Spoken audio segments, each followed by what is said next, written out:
Église en Mayenne.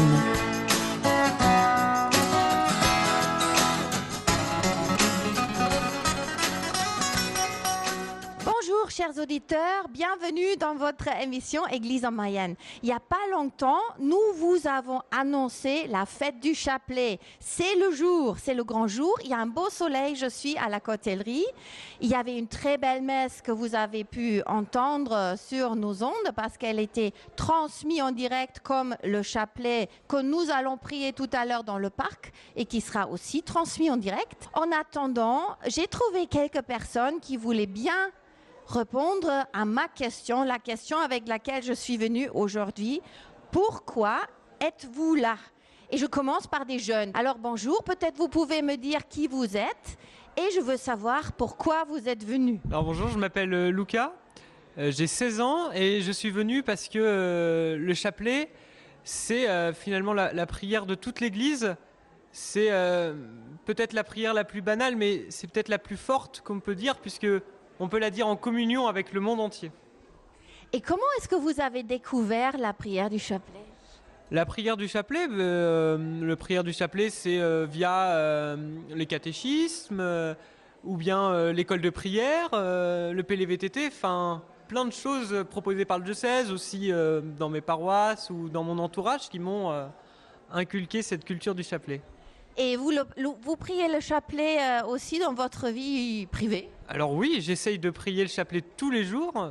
D'ailleurs, j'ai toujours un chapelet dans ma poche, ou du moins j'essaye, pour justement avoir une prière assez fidèle tous les jours pour le Seigneur. Et votre entourage, il réagit comment quand il vous voit prier le chapelet? C'est assez naturel parce que quand je marche, je l'ai à la main dans la rue. Voilà, dès que je suis tout seul, donc c'est naturel pour tout le monde. Est-ce que ça vous est arrivé quand vous a abordé à ce sujet, dit tiens, qu'est-ce que tu as là dans la main, qu'est-ce que tu fais?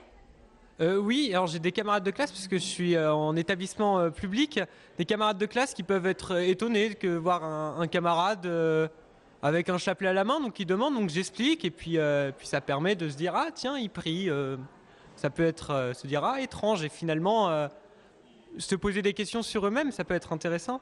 Pour vous personnellement, qu'est-ce que cette prière vous apporte? Est-ce que vous pouvez le dire ça? Finalement, c'est un rapport continuel avec Jésus, avec le Christ, de se dire tout ce que tu me donnes, finalement, je prends dans mon temps d'une journée 10 minutes, un peu plus, pour faire un chapelet dans la journée, alors que toi, t'es mort sur la croix, finalement. Nous, on te fait juste 10 minutes de notre temps tous les jours pour prier le chapelet. Et vous, là, encore plus jeune, tu as quel âge? J'ai 9 ans et demi. 9 ans et demi, et tu es guide de France. Oui. Et pourquoi est-ce que tu es venu aujourd'hui? Je suis venue parce que il y avait les frères. Tu connaissais déjà la Cotellerie? Oui. Et tu aimes bien les frères alors? Oui. Et c'est eux qui ont organisé avec l'équipe cette fête. Et tu as aussi un chapelet à la main. C'est ton chapelet? Non, c'est à Florence. Et est-ce que ça t'est déjà arrivé de prier le chapelet? Tu sais comment on le prie? Oui. Et ça te plaît? Oui. Qu'est-ce que tu aimes dans la prière du chapelet? Tu peux le dire? Les chansons. Les chansons.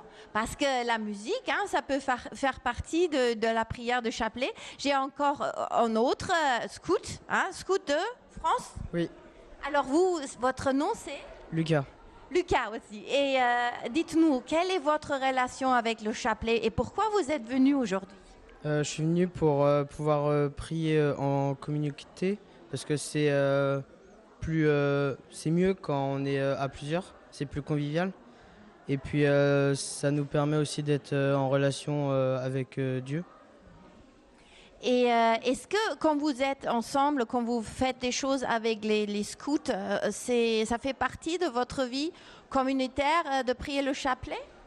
Des fois, on a des temps spi qui nous sont proposés où on va parler de Jésus, de la religion.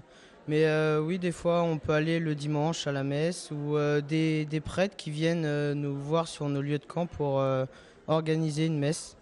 Et on dit souvent que le chapelet, c'est un peu ringard, c'est ennuyeux. Donc du coup, on se dit c'est surtout pas un truc pour les jeunes. Est-ce que vous êtes d'accord avec ça? Bah, chacun a sa prière. Moi, personnellement, je préfère le chapelet Et pourquoi? parce que c'est une longue prière et c'est presque la plus connue après le Notre Père. C'est une idée intéressante, l'aspect communautaire, on prie ensemble. J'ai d'autres personnes qui sont là et qui voulaient bien témoigner. Donc vous êtes venus joindre la communauté de ceux qui aiment le chapelet, qui sont venus aujourd'hui. Vous êtes venus pourquoi?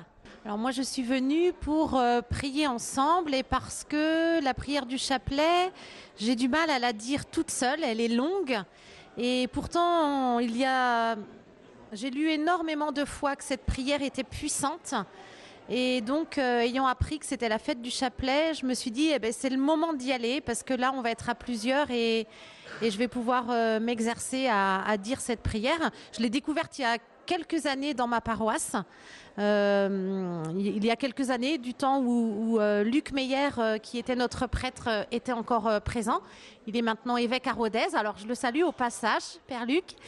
Voilà, je priais de temps en temps le chapelet dans ma paroisse quand il y avait des mercredis organisés, ou jeudi soir, je ne sais plus exactement. Et puis depuis, je ne prie plus le chapelet. Donc je pense qu'il faut que je m'y remette. Et là, je trouvais que c'était une bonne occasion. Et donc ça aide, encore une fois, l'aspect de la communauté, de prier avec les autres. C'est une prière qu'on peut facilement partager avec les autres. Oui. Et la prière est plus puissante à plusieurs. Jésus a dit, quand 2 ou 3 sont réunis en mon nom, je suis là. Donc voilà, appliquons. Encore une amie du chapelet qui est là. Oui, bonjour, moi je m'appelle Martine.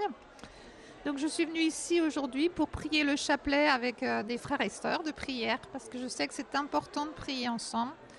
Et j'ai été heureuse de venir à ce temps de prière. Vous venez d'où? La Baconnière. D'accord. Donc je prie le chapelet, je fais partie d'une équipe aussi de rosaire. Et puis je fais régulièrement des dizaines avec des intentions dans la journée.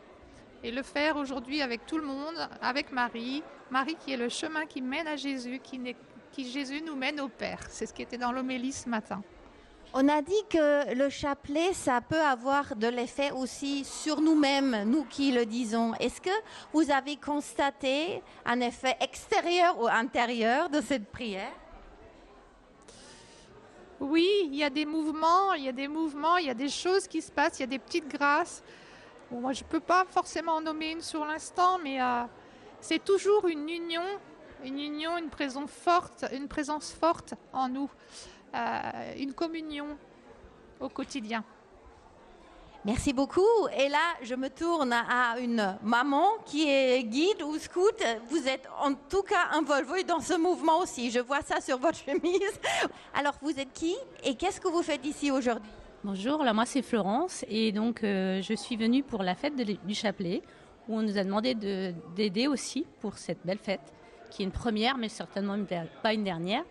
Et donc nous chez les scouts on aime servir, on aime aussi prier et c'est vrai que vous avez les jeunes qui vous ont répondu tout à l'heure, il y a des temps spi, ce qu'on appelle des temps spirituels.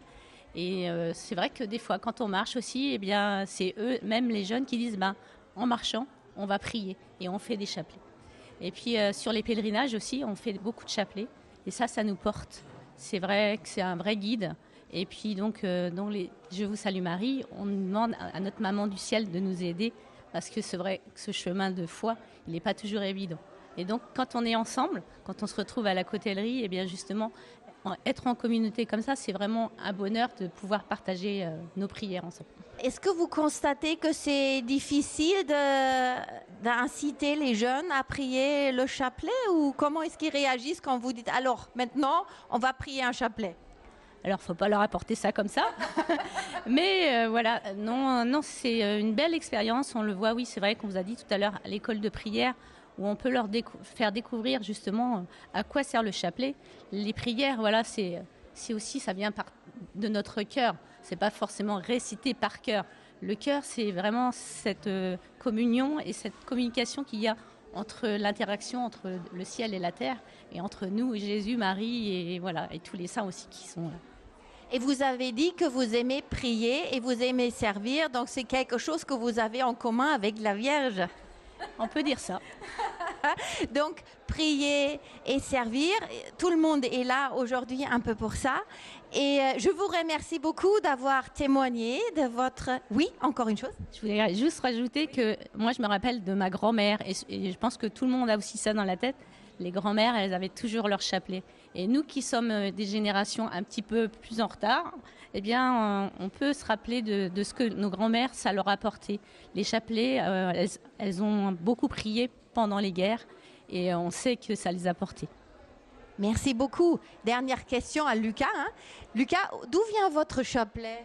Alors le chapelet a été offert lors de la fête Dieu par le conseiller du nonce apostolique de Paris qui était venu nous rendre présider la fête Dieu, et pour remercier les scouts de France et les scouts d'Europe qui étaient présents, il nous a offert à tous un chapelet donc du pape François. Donc je prie sur un chapelet du pape François offert par le conseiller du nonce apostolique. Tiens, c'est intéressant. Donc, vous réagissez aussi peut-être un peu à l'appel du pape qui, en ce moment, surtout, nous demande de prier pour la paix. Nous demande de prier pour la paix, pour ces millions de gens qui sont obligés de se déporter eux-mêmes pour fuir la guerre. Donc effectivement, j'ai une forte attention actuellement pour les guerres au Moyen-Orient, mais aussi en Ukraine. Et donc cet appel du pape actuellement de nous demander de prier, comme lundi dernier, cette journée de pénitence qu'il nous a demandé. Donc oui, effectivement, forcément, on y pense, encore plus quand on prie sur le chapelet du pape François. Donc le chapelet, d'une certaine façon, c'est aussi pour nous une façon d'agir, même dans des situations où humainement on a l'impression qu'on ne peut rien faire, on peut toujours prier. Ah bah oui, on peut pas être inactif face à ça, alors qu'on a cette simple petite prière qui nous prend 10 minutes, une dizaine, ou un chapelet 20, 30. Voilà, on ne peut pas rester inactif. Je vous remercie à tous beaucoup pour votre témoignage et je vous souhaite encore une belle journée. La prière, ça va venir, le soleil est là, donc on va s'attendre à plein de grâce aujourd'hui. Merci beaucoup.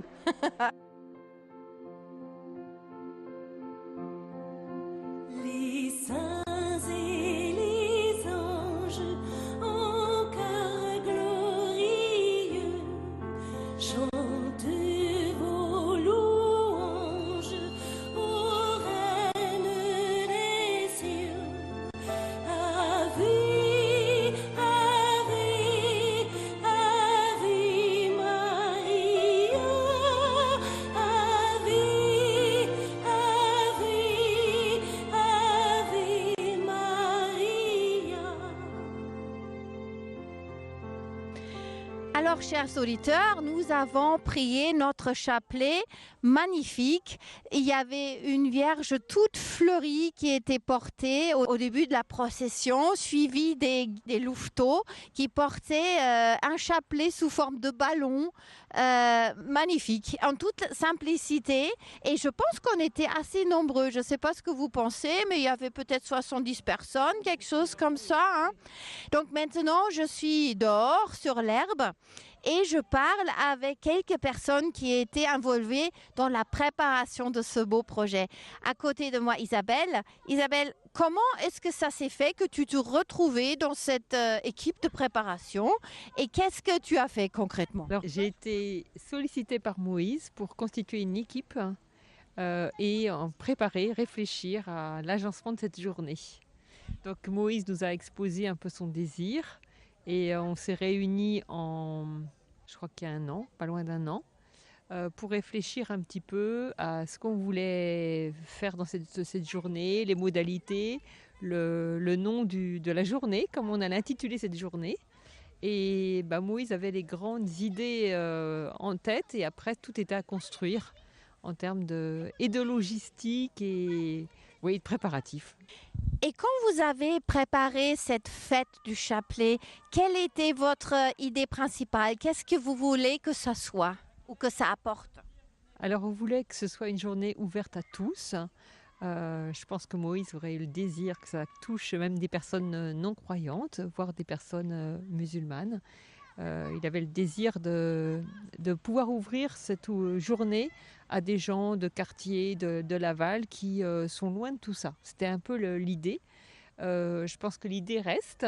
Remercier Marie et puis en même temps rendre le chapelet plus accessible à tous. Et que ce soit vraiment une prière qui soit plus priée plus souvent et par plus de personnes. Merci Isabelle. J'ai d'autres personnes qui ont participé à leur façon à cette réussite parce que je pense ce qu'on peut déjà dire que cette journée a vraiment été une réussite. Cette fête était une vraie fête. Et je m'adresse à vous. Qu'est-ce que vous avez fait aujourd'hui ? Eh bien, moi, je suis arrivée sur le temps du déjeuner et on a suivi l'enseignement de Frère Ronan, un magnifique enseignement qu'on a pu mettre en pratique avec cette marche dans le parc. C'était un joli moment où le soleil était avec nous. Enfin, c'était un beau moment de communion entre nous. Merci à Moïse, merci à tous ceux qui ont organisé parce que vraiment, c'est pas quelque chose que je fais au quotidien et ça me motive à m'y mettre plus régulièrement. Est-ce qu'il y a quelque chose dans cette journée ou dans ce que vous avez entendu qui vous a marqué ? Être plus vigilante au temps que l'on veut consacrer à Marie pour rejoindre Jésus. Vraiment, c'est pas tant la quantité qu'on va donner, mais c'est la qualité du temps que l'on va passer à la prière. Frère Ronan, vous avez parlé donc du chapelet, de la paix, parce qu'il ne faut pas oublier qu'on a prié cette chapelet surtout pour la paix aussi. Tout à fait. La paix n'est pas une chose qui vient uniquement de l'homme. On voit bien nos limites et on n'arrive pas à faire la paix. La paix est aussi, je dirais, un fruit de l'Esprit Saint.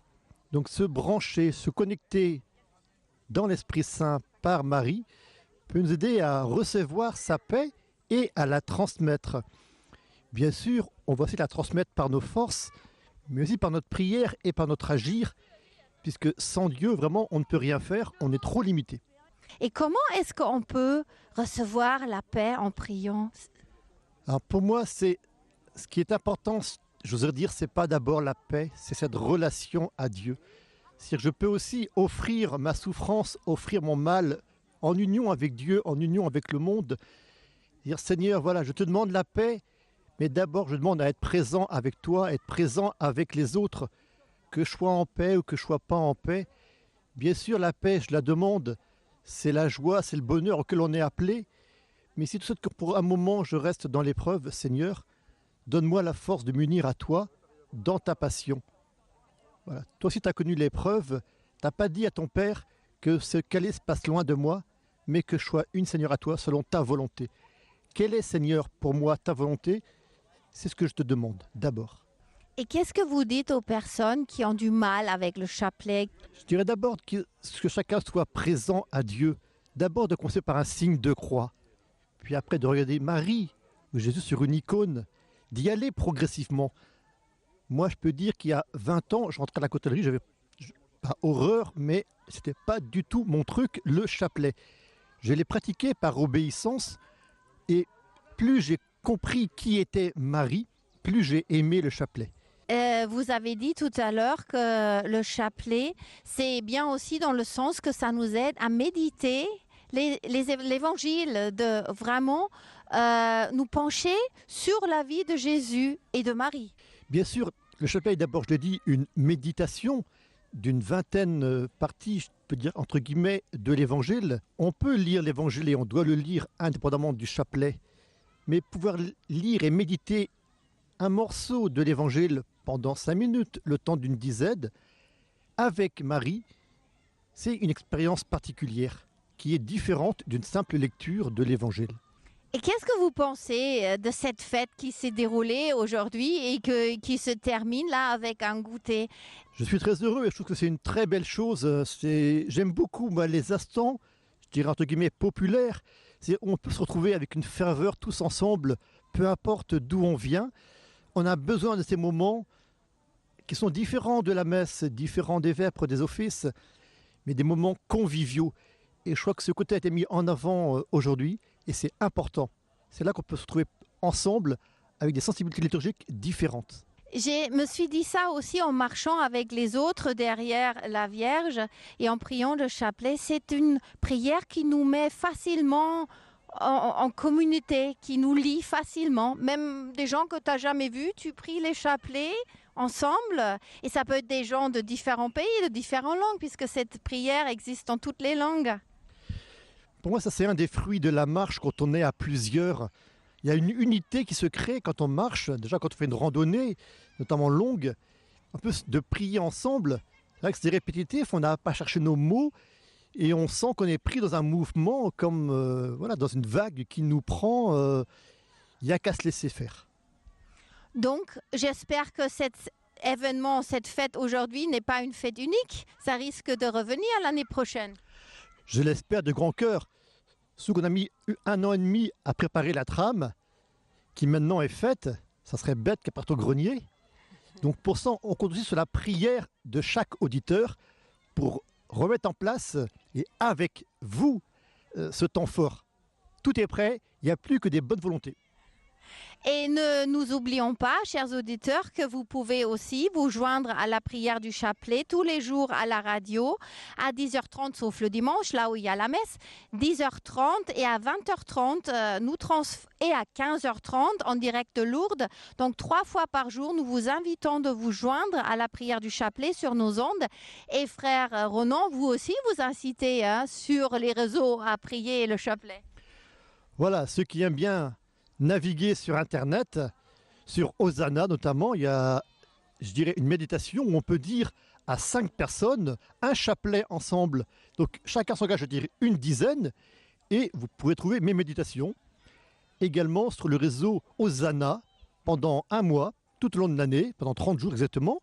Je dirais, vous pouvez recevoir chaque jour un passage du rosaire pour nourrir votre prière. Donc le chapelet, on l'a vu aujourd'hui, c'est une mise en route. Mettons-nous en route par la prière. Est-ce qu'il y a encore quelqu'un qui a un mot à dire à la fin de cette émission? Est-ce que vous avez aimé cette fête du chapelet? Ah oui, beaucoup, beaucoup, beaucoup. C'est vraiment ce qui vient d'être dit, et de remettre le chapelet au cœur de la prière, de redonner vraiment sa place au chapelet, où on pense que c'est une prière qui est répétitive, qui n'a pas toujours beaucoup de sens. Et je trouve que remettre cette prière en avant comme aujourd'hui, c'est quelque chose qui est très beau et qui est très fort. Et surtout en Mayenne, où on a quand même Notre-Dame de Pontmain, c'est encore davantage, et je pense qu'il faut pouvoir le continuer. Merci beaucoup. Alors Moïse, le mot de la fin pour cette belle fête du chapelet, quelle est ton impression? Moi je suis heureux pour vous.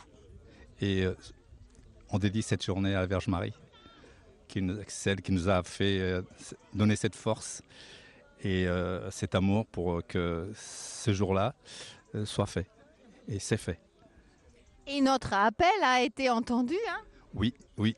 Et heureusement, parce que c'est heureusement que cet appel a été entendu pour plein de monde et que on verra pour les années à venir. C'est si on recommencera avec les mêmes équipes ou avec d'autres qui prendront ma place. Et voilà, mais j'ai la foi. J'ai la foi pour plein de choses. Ouais. Si maintenant il y a des personnes qui nous entendent et qui disent « Ah, j'aimerais bien me joindre à cette équipe-là, ça me plairait d'aider Moïse dans la préparation d'une autre fête du chapelet l'année prochaine », comment est-ce qu'on peut te contacter? Ils contactent Radio Fidélité. Donc c'est eux qui ont toujours été avec nous avec le diocèse. Donc ils contactent Radio Fidélité et ils auront toutes les réponses. Donc le ciel était avec nous, la météo, et il y avait pas mal du monde et des gens très différents. Il n'y avait pas que les initiés, les mêmes visages qu'on voit tout le temps. Oui, complètement. Il y avait beaucoup de gens que je viens souvent ici à la Côtellerie, que j'ai jamais vu. Donc, et des personnes aussi qui sont venues de la Sarthe, que j'ai rencontrées déjà hier soir pendant qu'on montait le reste de ce qu'il y avait à faire. Et les gens ils étaient heureux, vraiment heureux d'être là, d'être présents, d'être avec nous. Ouais. Donc peut-être que ça a confirmé que c'était vraiment un appel du ciel que tu as ressenti. Oui, complètement. J'y crois. Merci Moïse d'avoir écouté cet appel et merci pour cette belle fête que vous avez organisée. Et je suis sûre qu'elle va porter des grands fruits pour nous tous. Je l'espère, pour nous tous. Pour nous tous, je l'espère bien. Merci. Merci Claudia.